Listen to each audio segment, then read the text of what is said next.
mọi đồ mô sâu hay mà đâu mà đẹp mong ai đã như thế nào tao đôi tiếng hàng như đôi chỉ có những riêng lẻ bằng tháng nay nghĩ rằng ôi phải là ngày luôn là khang kram du gradang đây ta thế tôi đang lại nhau đây khang thế kiến rong là phải cuốn ra ba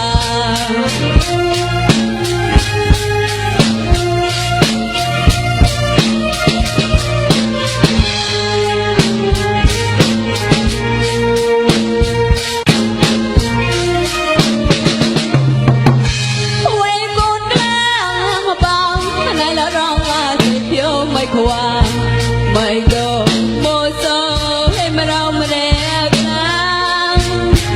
mong ai đã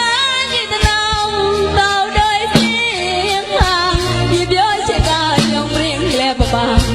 tháng nay thì kỳ dài ai ôi phải lại anh luôn đã khang krang ru gradang rây ta nghe tôi ăn lại nào tay khang thế liên rong là phải côn ra ba